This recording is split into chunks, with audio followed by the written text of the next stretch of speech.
Special news కి స్వాగతం. ముందుగా ముఖ్యాంశాలు. ఆ మాట చెప్పిన రేవంత్ రెడ్డి గద్దలను మాత్రం ఎత్తుకెళ్లారు. హరీష్ రావు.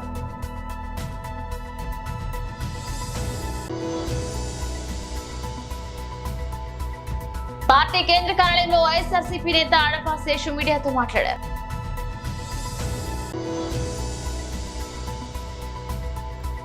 గాండ్ల కులస్థల గౌరవాలను పెంపొందిస్తా నాగబాబు.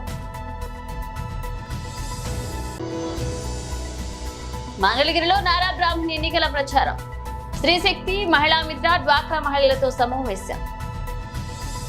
కేసీఆర్ ఇంటిపై వాలిన కాకిని తన ఇంటిపై వాలనినన్న ముఖ్యమంత్రి రేవంత్ రెడ్డి బీఆర్ఎస్ నుంచి మాత్రం గద్దలను ఎత్తికెళ్లారని సిద్దిపేట ఎమ్మెల్యే హరీష్ రావు విమర్శించారు.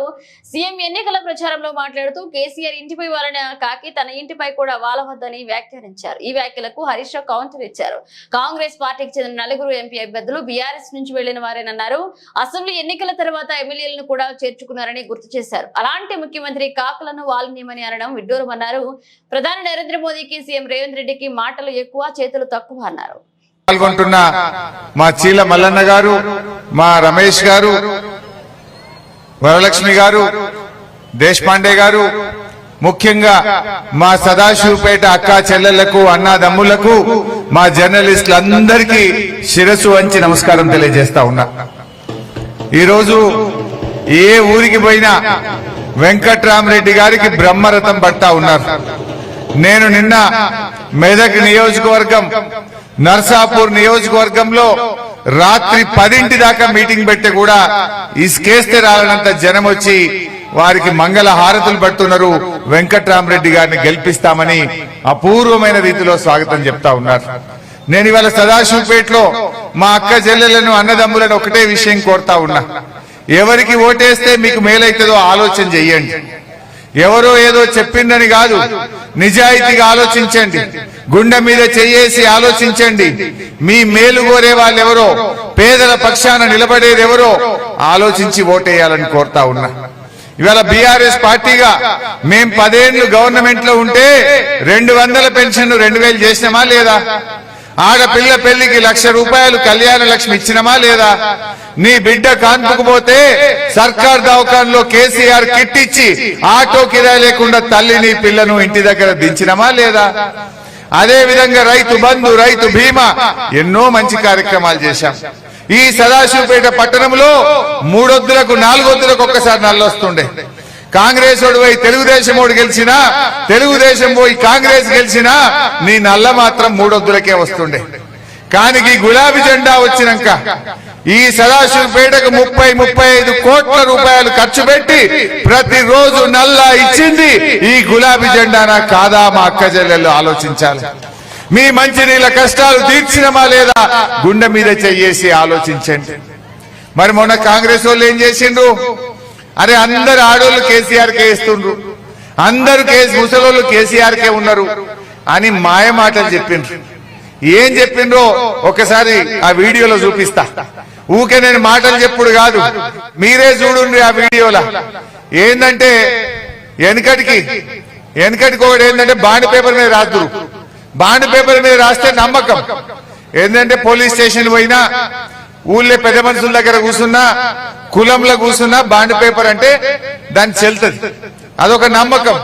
ఈ కాంగ్రెస్ వాళ్ళు ఏం చేసిందంటే ప్రజలు నమ్మేటట్టు లేరు. పార్టీ కేంద్ర కార్యాలయంలో వైఎస్ఆర్సీపీ నేత ఆడపా శేషు మీడియాతో మాట్లాడారు.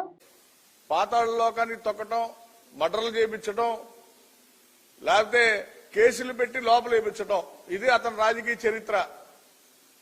చంద్రబాబు నాయుడు రాజకీయ చరిత్ర కాపుల్ని రాజకీయంగా ఎదుగుదల ఉన్నటువంటి ప్రతి కాపు నాయకుడిని కేసులు పెట్టి లోపల వేయించడం, లేకపోతే మర్డర్ చేయించడం, నానా ఆగా చేయించడం, అది చంద్రబాబు నాయుడు చరిత్ర. మరి చంద్రబాబు నాయుడుతో జతకట్టిన పవన్ కళ్యాణ్ చరిత్ర ఆల్రెడీ మనం చూసాం. 11 సంవత్సరాల నుంచి కేవలం కాపుల పార్టీ, జనసేన పార్టీ అనే చెప్పు తిరిగినటువంటి పవన్ కళ్యాణ్ చరిత్ర ఈరోజు ఏమైపోయిందో చూసాం. కాపులను అమ్మేసే పరిస్థితి దిశగా పవన్ కళ్యాణ్ ఆల్రెడీ ప్రూవ్ చేసేసుకున్నాడు. తాకట్టు పెట్టేశాడు చంద్రబాబు నాయుడు దగ్గర. అటువంటి పవన్ కళ్యాణ్ చంద్రబాబు నాయుడిని చరిత్రలు వదిలేసి వాళ్ళ దినపత్రికల్లో జగన్ గారి మీద, వైఎస్ఆర్ కాంగ్రెస్ పార్టీ మీద, ప్రభుత్వం మీద బుర్ర జల్లేటువంటి కార్యక్రమం చేయటం ఎంత దుర్మార్గం అని చెప్పి నేను అడుగుతా ఉన్నా. ఇదే కాదు, నిన్న తుని సభలో పవన్ కళ్యాణ్ మాట్లాడుతా తుని సభ గురించి, తుని ఇన్సిడెంట్ గురించి పవన్ కళ్యాణ్ నోటితో మాట్లాడతాం. ఎంత సిగ్గుచేటిది.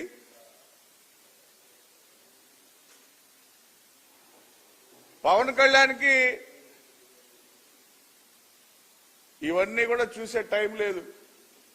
అతనికి ఏమి తెలియదు. అతను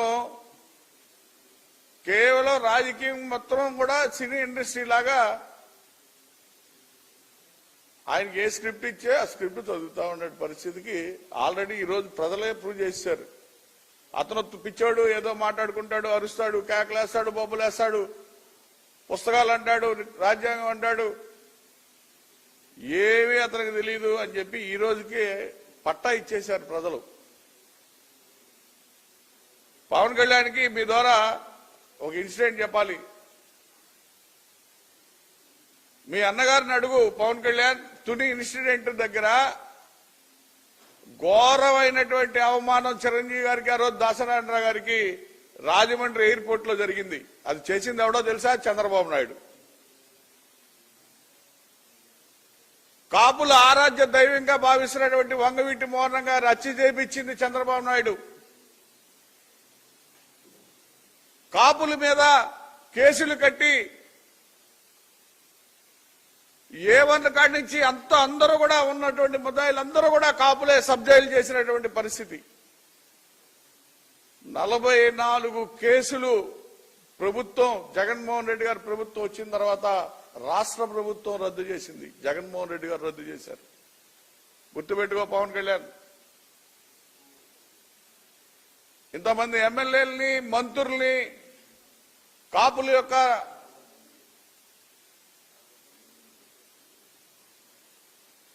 రాజకీయ ఎదుగుదలలో జగన్మోహన్ రెడ్డి గారి యొక్క ప్రత్యేకమైనటువంటి స్థానం ఉంది ఈ రాష్ట్రంలో. మీరు మాట్లాడటానికి చంద్రబాబు నాయుడు గాని, పవన్ కళ్యాణ్ గాని కాపుల గురించి మాట్లాడేటువంటి అర్హతే లేదని చెప్పి నేను చెప్తా ఉన్నా. ఈరోజు రాష్ట్ర వ్యాప్తంగా ఉన్నటువంటి కాపు సోదరులు, జన సైనికులు అందరూ కూడా జగన్మోహన్ రెడ్డి గారు వంక చూస్తా ఉన్నారు, పార్టీలో జాయిన్ అవుతా ఉన్నారు. నీ కళ్ళు కనబట్టలేదా అని చెప్పి నేను అడుగుతా ఉన్నా. ఇంకా ఏం మాయ చేద్దామని ఈ ప్రజల్ని? రాష్ట్ర ప్రజల కోసం, పేద బడుగు బలహీన వర్గాల కోసం, దాంట్లో అన్ని కులాల ఎదుగుదల కోసం ఆలోచించేటువంటి నాయకుడు జగన్మోహన్ రెడ్డి గారు. కాబట్టే ఈ రోజుకి మీరు ఆయన ఏం చేయలేక, ఆయన ఎదురు మాట్లాడలేక ప్రజల గాండ్ల కులస్తుల గౌరవాన్ని పెంపొందిస్తామన్నారు నాగబాబు. మాకు ఇలా గానుగులో ఇలా నష్టం వస్తుందండి, మీరేం చేస్తున్నారు అని మీరు ఎవరన్నా ఓపెన్గా ఒక వీడియో పెట్టగలుగుతారండి? పెట్టగలరా? విమర్శిస్తా గవర్నమెంట్ని. ఒకవేళ పెడితే మిమ్మల్ని గమ్ముగా ఉండేస్తారా? ఖచ్చితంగా మీ మీద ఇవాళ సోషల్ మీడియా చాలా స్ట్రాంగ్ ఉంది. అలా జస్ట్ పట్టుకొని ఇతను ఏంటి, ఇతని పేరేంటి, ఎందుకంటే ఎక్కడికక్కడ వాలంటరీ వ్యవస్థ ఉంది. వాడి చేతిలో మీ అందరి అడ్రస్లు ఉంటాయి, మీ అందరి యొక్క లైఫ్ వాడి చేతిలో ఉంటుంది. వాడేం చేయడు, పలానా సుబ్బారావు గారని ఈ ఏరియా నుంచి మాట్లాడాడు, నేను నెక్స్ట్ సుబ్బారావు గారి మీద ఏదో ఒక కేసు లేకపోతే ఇష్యూ బనాయించి, అంటే నువ్వు నోరు మూసుకో, ఎక్కువ మాట్లాడు, కానీ మిగతా వాళ్ళందరికీ వార్నింగ్ ఇలాగ బెదిరించి ఆంధ్రప్రదేశ్ని పరిపాలిస్తున్నారు. ఈ కుల వృత్తుల వాళ్ళు చేసే అడిగేవి ఏమీ కూడా మన వల్ల కాదు అనేటువంటి సమస్య కాదు. సమస్యలు 2 రకాలు ఉంటాయి, సింపుల్ ప్రాబ్లమ్స్, కాంప్లెక్స్ ప్రాబ్లమ్స్. ఇప్పుడు కాంప్లెక్స్ ప్రాబ్లం అనుకోండి, సపోజ్ రిజర్వేషన్ అనుకోండి, అది కాంప్లెక్స్ ప్రాబ్లం. దాన్ని ఏదన్నా దాని మీద మనం ఆలోచించాలంటే చాలా లేయర్స్లో పనిచేయాలి. మీరు అడిగింది 300 యూనిట్లు కరెంటు ఉచితం, ఇట్ ఈస్ పాసిబుల్. శాసనసభలో ఒక చట్టం తీసుకొచ్చి వీళ్ళకి ఇంతవరకు ఇవ్వాలి, లేదండి మేము 300 ఇవ్వలేమండి, 250 ఇస్తాం, ఏదో ఒకటి ఇవ్వండి. అసలు ప్రయత్నమైనా జరగాలి కదా. అరే నువ్వు కనీసం పని అన్నా చేస్తున్నావా, మా కోసం ప్రయత్నం చేసావా, నిజాయితీగా ఎంతో కొంత ప్రయత్నం చేస్తే రాదా? ఏమండి, మనకి రాష్ట్రమే కాదు సెంట్రల్ నుంచి కూడా బోల్డ్ అన్ని సదుపాయాలు, బోల్డ్ అన్ని అవకాశాలు ఉన్నాయి. అదేవిధంగా మీరు అడిగింది 1000 గజాల స్థలం మాకు ఇమ్మన్నారు. It's a rightful demand. మాకు 10 ఎకరాలు ఏమని అడగట, 1000 గజాల సైట్ ఏమని అడుగుతున్నారు. ఎస్సీ నిధులు లేవు, వాళ్ళ సప్లాన్ నిధులు లేవు, కాపు కార్పొరేషన్ నిధులు లేవు, బ్రాహ్మణ కార్పొరేషన్ నిధులు లేవు. ఫలానా కమ్యూనిటీకి సంబంధించిన కార్పొరేషన్ నిధులు ఉన్నాయా అంటే అన్నీ ఖాళీగానే తిరుగుతున్నాయి, ఏం పైసా లేదు. పిల్లలకి చదువు విదేశాలు చదివించుకోవటానికి కుదరదు. పోనీ ఏదన్నా చిన్న చిన్న వ్యాపారాలు చేసుకుంటే, అంటే ప్రజాస్వామ్యం అంటే ఏంటో కూడా తెలియనటువంటి దుర్మార్గపు వైసీపీలో ఉన్నారు. అలా నాయకుడు అంతకన్నా దుర్మార్గుడు. అతన్ని కనుక మనం మళ్ళీ ఇంకొక అవకాశం ఇచ్చామంటే మన పిల్లల జీవితాలతో సహా మనం నాశనం చేసుకున్నట్టే. న్యాయమైనటువంటి కోరికలు ఏది ఉన్నాయో అవన్నీ కూడా తీర్చడానికి ఈ కూటమి ప్రభుత్వం రెడీగా ఉంది. కాకపోతే వీళ్ళలాగా రేపే నేను సిపిఎస్ రద్దు చేయించేస్తాను, ఎల్లుండే నేను డిఎస్సి అనౌన్స్ చేసి ఈ సొల్లు మాటలు మాట్లాడాలి. వీడు మాట్లాడతాడు, ఈ దుర్మార్గుడు మాట్లాడతాడు. ఎందుకంటే ఇవాళ రాష్ట్రం టోటల్గా జీరో అయిపోయింది. మళ్ళీ మనం 0 నుంచి స్టార్ట్ చేయాలి. Cigarette smoking is injurious to health. YCP government injurious to AP. Mangalagiri నియోజకవర్గంలో నారా బ్రాహ్మణి ఎన్నికల ప్రచారాన్ని చేపట్టారు. అలాగే దుగ్గిరాలలో శ్రీశక్తి మహిళా మిత్ర డ్వాక్రా మహిళలతో సమావేశమయ్యారు. ఇప్పుడు మన ఎంతో మందిని చూసినా, మన గుంటూరు నుంచి లేకపోతే మన మంగళగిరి నుంచి ఎంతో మంది మహిళలు రిజర్వేషన్ వల్ల డాక్టర్స్ అయ్యారు, సక్సెస్ఫుల్ గా ఇంజనీర్స్ అయ్యారు. వాళ్ళు వాళ్ళ కాళ్ళ మీద నిలబడి చాలా సక్సెస్ అయ్యారంటే అది కేవలం ఆయన ఇనిషియేటివ్ వల్లనే. ఇప్పుడు నారా లోకేష్ గారు కూడా స్త్రీ శక్తి ప్రోగ్రాం ద్వారా ఎంతో మంది మహిళలకి బెనిఫిట్లు ఇస్తున్నారు. వాళ్ళందరూ వాళ్ళ కాళ్ళ మీద నిలబడేటట్టు చేస్తున్నారు.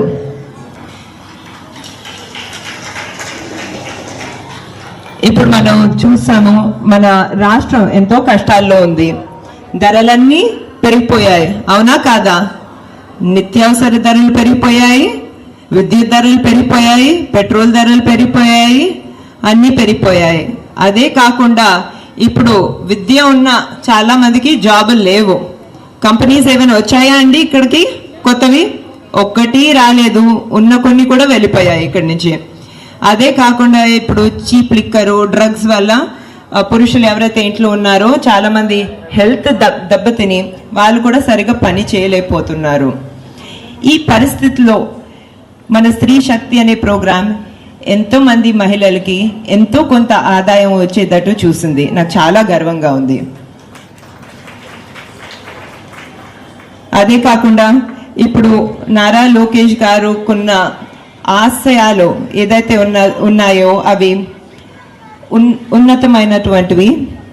ఆయన ఎప్పుడూ మహిళలకు మంచి చేయాలని ఆలోచించడమే కాకుండా చాలా కష్టపడే మనిషి.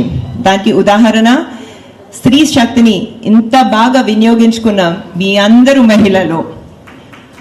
అదే కాకుండా దానికి ఇంకొక ఉదాహరణ నేనే. నాకు పెళ్ళైనప్పుడు నాకు కేవలం 19 సంవత్సరాలు. అంత చిన్న వయసులో పెళ్ళైనా కూడా ఎప్పుడు నేను పెద్ద చదువులు చదవాలని కోరుకునేదాన్ని. నా కళ్ళల్లో నేను విజయం సాధించాలని ఎప్పుడు నారా లోకేష్ గారు నన్ను సపోర్ట్ చేసేవారు. పై చదువులకు అమెరికాకి వెళ్ళటానికి ఒకసారి కాదు 2 సార్లు అమెరికాకి వెళ్ళటానికి చాలా సపోర్ట్ చేశారు. అదే కాకుండా వేరే కంపెనీల్లో పనిచేయటానికి కూడా, అంతర్జాతీయ కంపెనీల్లో పనిచేయటానికి చాలా సపోర్ట్ ఇచ్చారు. ఈరోజు నేను ఈ చదువు ద్వారా, ఈ ఎక్స్పీరియన్స్ ద్వారా హెరిటేజ్ కంపెనీని నడపగలుగుతున్నానంటే, అదే కాకుండా మన ఎన్టీఆర్ ట్రస్ట్ ద్వారా మరియు ఇండో అమెరికన్ క్యాన్సర్ హాస్పిటల్ ద్వారా సేవా కార్యక్రమాలు చేయగలుగుతున్నానంటే అది కేవలం మన లోకేష్ గారి సపోర్ట్ వల్లనే. ఇందులో మంచి విషయం ఏంటంటే, ఎటువంటి సపోర్ట్ నాకు ఇచ్చారో అటువంటి సపోర్ట్ ఆయన ప్రతి మంగళగిరి మహిళకి ఇస్తున్నారు. ఇది చూసి నాకు చాలా గర్వంగా ఉంది. లోకేష్ గారు నేను కలిసి హెరిటేజ్ ఫుడ్స్లో పనిచేసాము. ఇంతకుముందు ఆయన చేసేవారు అక్కడ. మేము హెరిటేజ్లో చూసాము, మహిళలు ఎంతో కష్టపడతారు. ప్రత్యేకంగా మహిళా రైతులు ఎంతో కష్టపడి పాలిచ్చి వాళ్ళ చేతికి ఒక ఆదాయం వచ్చేటట్టు చూసేవాళ్ళని. ఆదాయం కేవలం డబ్బులే కాకుండా వాళ్ళకి వాళ్ళ విలువ వాళ్ళ సొసైటీలో వాళ్ళ గ్రామాల్లో ఎంతో పెంచేది. ఇది చూసి మాకు చాలా సాటిస్ఫాక్షన్ వచ్చేది. వాళ్ళు చేతికొచ్చిన డబ్బులు కూడా చాలా రెస్పాన్సిబుల్గా, చాలా జాగ్రత్తగా పిల్లల మీద, పిల్లల విద్య మీద, హెల్త్ మీద, ఇటువంటి వాటి మీద చాలా జాగ్రత్తగా ఖర్చు పెట్టేవారు. ఆ సాటిస్ఫాక్షన్ ఏదైతే మాకు హెరిటేజ్ ఫుడ్స్లో మహిళా రైతులు చూసి, ఆ సక్సెస్ స్టోరీస్ చూసి ఏ సాటిస్ఫాక్షన్ ఉండేదో, ఈరోజు మన స్త్రీ శక్తి ప్రోగ్రాం మహిళల్ని చూసి దానికన్నా ఎక్కువ సాటిస్ఫాక్షన్ కలుగుతుంది. నారా లోకేష్ గారి ఆశయం ఒక్కటే, మన ఆంధ్ర రాష్ట్రంలో ఉన్న మహిళలందరూ చాలా సక్సెస్ఫుల్గా ఉండాలి, వేరే వాళ్ళ మీద ఆధారపడకుండా వాళ్ళకి కాళ్ళ మీద వాళ్ళే నిలబడాలి, వాళ్ళు చాలా ఆనందంగా ఉండాలనేది. మనము 2019లో చూసాము, ఎలక్షన్స్లో ఆయన ఓటమి ఎదుర్కొన్నా కూడా తప్పకుండా మీ అందరి మనసులు గెలుచుకున్నారు. ఎంతోమంది చెప్పారు, మీరు మళ్ళీ మంగళగిరి నుంచి ఎందుకు కంటెస్ట్ చేయాలనుకుంటున్నారు, వేరే ఏదో సేఫ్ నియోజకవర్గం చూసుకోవచ్చు కదా, ఏ హిందూపూర్ లాంటి నియోజకవర్గమో లేకపోతే కుప్పం లాంటి నియోజకవర్గమో చూసుకోవచ్చు కదా అని ఆయన పట్టుదలతో చెప్పారు. మంగళగిరిలో ఉండే వాళ్ళందరూ ఇప్పుడు నా కుటుంబ సభ్యులు. అదే కాకుండా నా విజన్, నా ఆశయం ఏంటంటే నేను మంగళగిరిని ఒక మోడల్ నియోజకవర్గం. దేశంలో పోటీ పరీక్షలకు కేంద్రంగా మారిన కోట రాజస్థాన్ పట్టణంలో పరీక్షల ఒత్తిడి మరో విద్యార్థిని బలి తీసుకుంది. సారీ నాన్న అంటూ ఆ విద్యార్థి సూసైడ్ లేఖ రాసి మంగళవారం ఉరివేసుకుని మరణించింది. మృతునికి పోలీసులు భరత్ కుమార్ రాజుగా గుర్తించారు.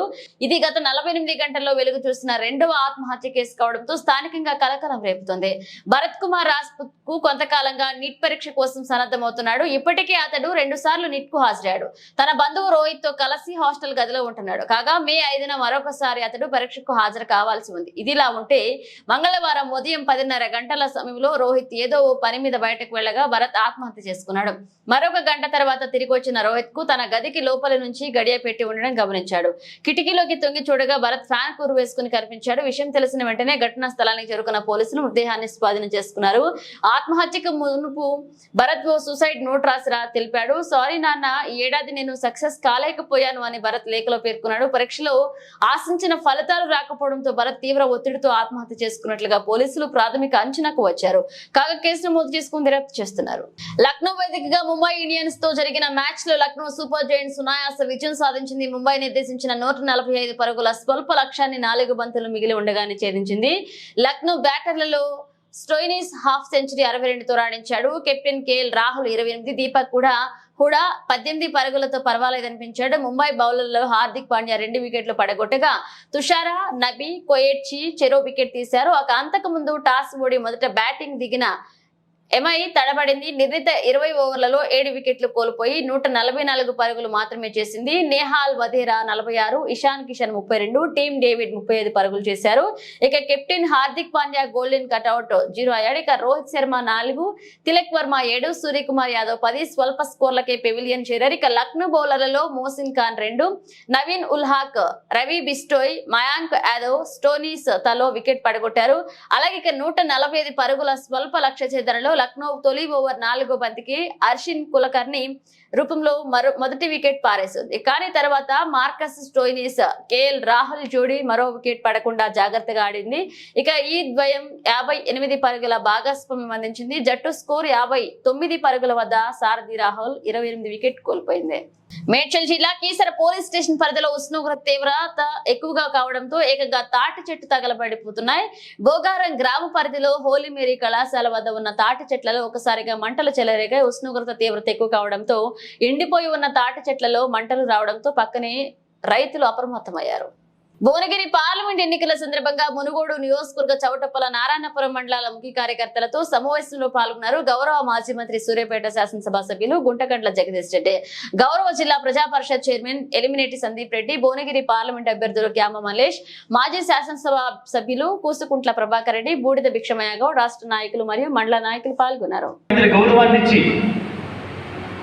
కార్యకర్తలు మిమ్మల్ని మోస్తే కేసీఆర్ ఒక మాట చెప్పిండు కదా అని ఇవాళ అన్నం పెట్టిన కేసీఆర్కి ద్రోహం చేసి పోతున్న దొంగల విషయంలో మనం జాగ్రత్తగా ఉండాలి. ఎట్టి పరిస్థితిలో కూడా వాళ్ళని చూసి ప్రజలు కసి పెంచుకుంటున్నారు, నాయకులు కార్యకర్తలు కసి పెంచుకుంటున్నారు. ఆ కసి పెరగడం అనేది అవసరం. తప్పకుండా దొంగ ఒక్కడ పోతే 1000 మందిని పనిచేయగలిగిన శక్తి ఉండాలి. ఆ పద్ధతుల్లో ప్రతి ఒక్కరు కేసీఆర్ పనిచేయాలి. ఈ ఎన్నికల్లో ఈ దొంగలకు గుణపాఠం చెప్పే పద్ధతుల్లో బ్రహ్మాండంగా మనం బీఆర్ఎస్ గెలిపించుకోవడానికి అందరం కూడా శాయశక్తులు పనిచేయాలి. తప్పకుండా ఇవాళ సందర్భం వచ్చింది. మన క్యామ్ మల్లేష్ గారు ఒక మంచి అభ్యర్థి, బడుగు బలహీన వర్గాల అభ్యర్థి. గతంలో అవకాశం రాలేదు. 30-40 సంవత్సరాలు ప్రజా జీవితంలో రాజకీయ జీవితంలో ఉన్నా ఏ అవకాశం రాకుండా సిన్సియర్గా పనిచేసాడు. ఒక్క మాట కేసీఆర్ గారు పిలిచి, రండన్నా మీరు సందర్భం వచ్చినప్పుడు మీకు కూడా అవకాశం ఇస్తా, తప్పకుండా ప్రజల్లో నిలబడదురు, ప్రజా సేవ చేసే అవకాశం ఇస్తా అని చెప్పిండ్రు.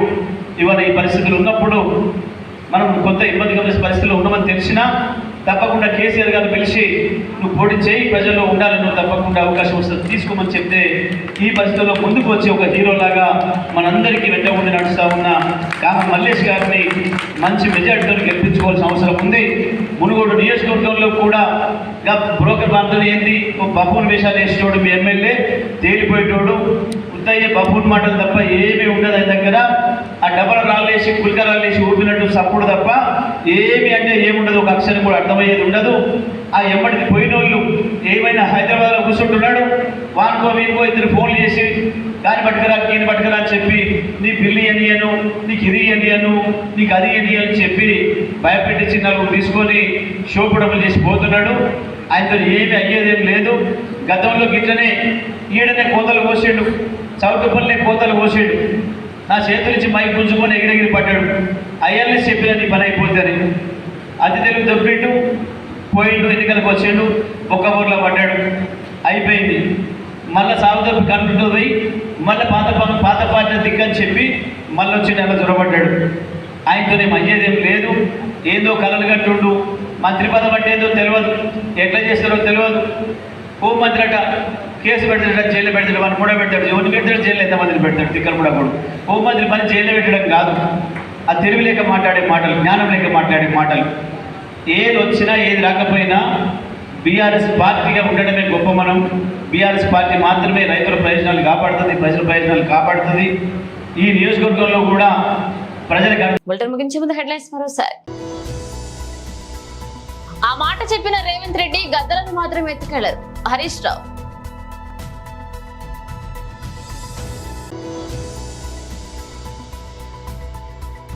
పార్టీ కేంద్ర కార్యాలయంలో వైఎస్ఆర్సీపీ నేత ఆడపా శేషు మీడియాతో మాట్లాడారు.